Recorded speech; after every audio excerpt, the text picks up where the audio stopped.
But if you go back to this paragraph again, we learn something else about him. He's never really traveled at all, has he?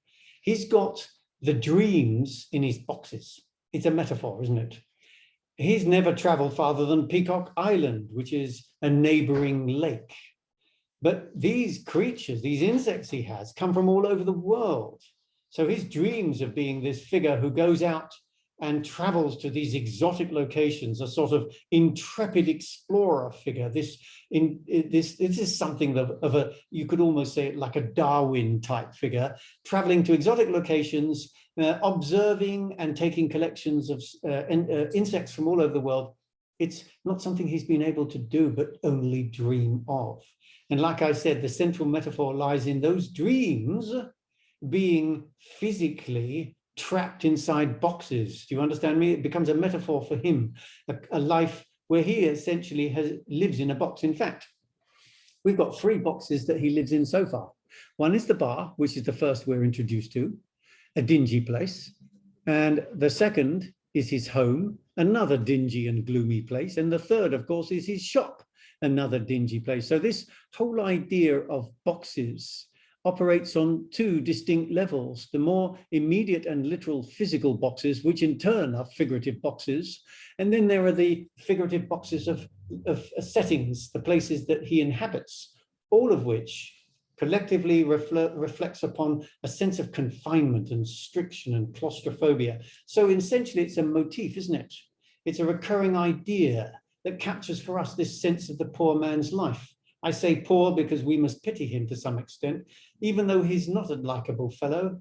You know, he's blunt, he's rude, we saw that in terms of his relation with his wife. There's something joyless about the figure. So he's created, this is Nabokov, he's created this portrait of a man whose life is essentially, figuratively, enclosed in these confined boxes. Let's move on. Although once or twice, carry on, Benes.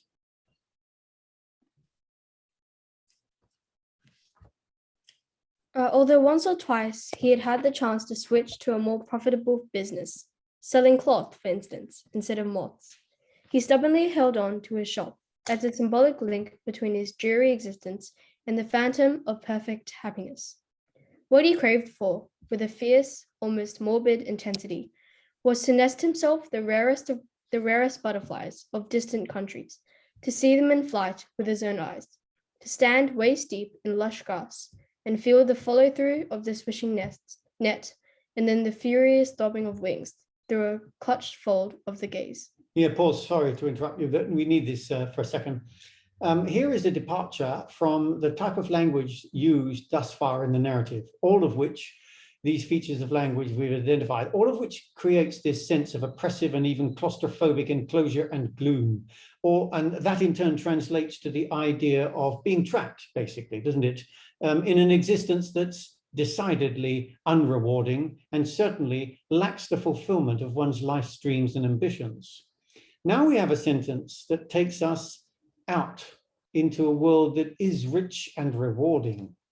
And it really is signaled at the end of the first sentence. Remember, this paragraph is composed of 2. The first sentence ends with the words, phantom of perfect happiness. In other words, it's a dream, it's a phantom, it's something that isn't yet fully realized, but the closing words, perfect happiness, prepare us for the description of the next sentence. What he craved for with a fierce and almost morbid intensity. And now we have this image, the dream of the man, where he could go out to these exotic locations and capture the butterflies that he has contained in his own boxes, but to do it himself. Because as we know, he's never been farther afield than really the neighborhood. And so let's look at the language here. To net himself the rarest butterflies of distant countries, to see them in flight with his own eyes, to stand waist deep in lush grass and feel the follow through of the swishing net, and then the furious throbbing of wings through a clutch fold of the gauze. A long sentence, of course, and the description that begins with the image of the action itself. The depiction of capturing these butterflies. It's designed to be richly fulfilling. I mean, of course, you can see lush grass, follow through of swishing net. You can see the alliteration at work there too.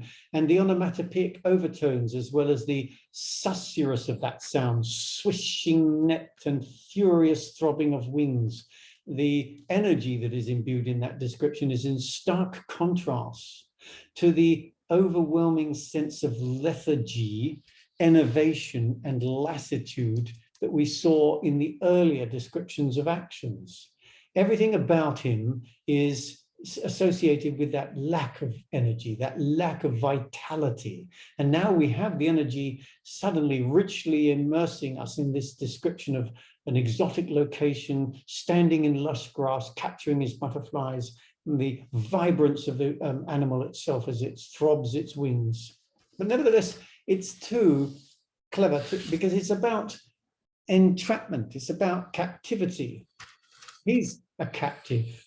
He's a captive of a world that is decidedly unrewarding, and he's a captive of ambitions that haven't been fulfilled, just as the insects that have been trapped in the boxes become a representation of that.